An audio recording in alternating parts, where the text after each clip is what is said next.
Assalamualaikum warahmatullahi wabarakatuh.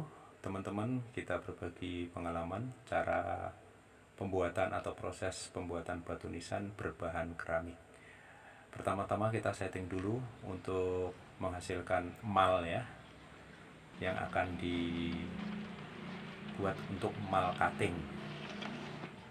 Setelah selesai kita membuat mal cutting, langkah selanjutnya persiapan bahan yaitu keramik, karena ini berbahan keramik, lakban coklat kalau bisa, dia daya rekatnya kuat. Selanjutnya adalah lem. Setelah itu kita rekatkan lakban itu ke bagian keramik secara keseluruhan 2 ataupun 3 lapis, tergantung dari teman-teman semuanya. Dan hasilnya seperti ini. Kita lakban 3 lapis ya, yang ini ya.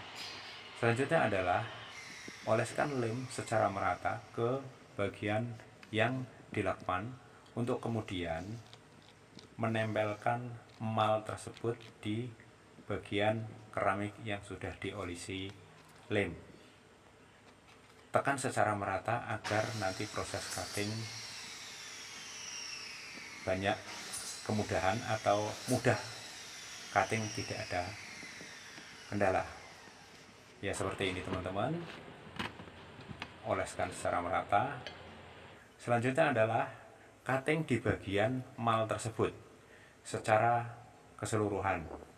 Jadi kita percepat videonya, hasilnya seperti ini.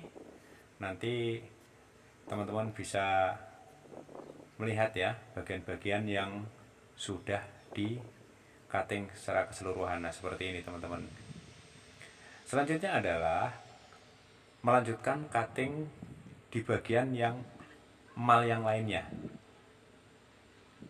secara keseluruhan. Pastikan bahwa bagian-bagian yang sudah di cutting itu terlepas. Di situ terlihat warna hitam adalah warna keramiknya ya, warna keramiknya.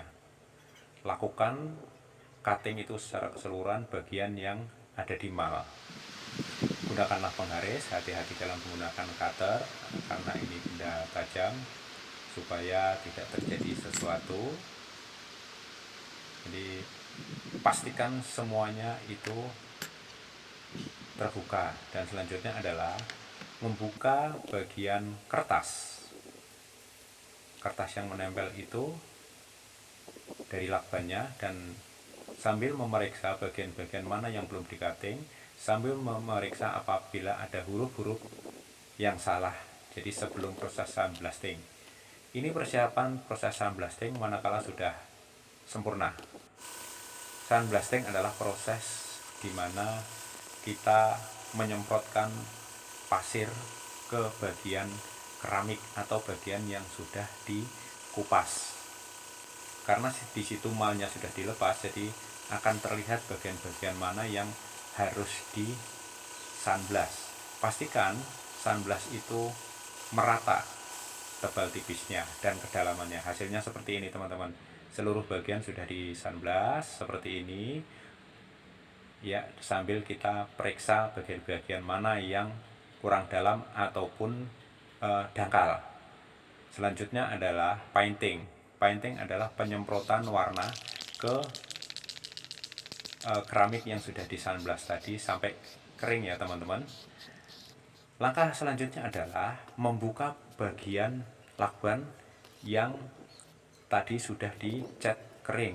Kenapa kita menggunakan media air? Supaya pada saat pengupasan itu mudah. Lem itu lembut manakala terkena air, karena kita menggunakan lem putih atau lem kayu. Jadi akan sangat mudah untuk mengupasnya. Pastikan juga semuanya lem-lem itu terangkat, terkelupas. Lakukan pengelapan supaya bersih, dan di akhirnya hasilnya seperti ini teman-teman. Ya, terlihat di situ bagian lemnya sudah bersih dan hasilnya juga bagus. Demikian teman-teman yang bisa kita sampaikan untuk berbagi pengalaman, mudah-mudahan bermanfaat. untuk teman-teman semuanya. Assalamualaikum warahmatullahi wabarakatuh.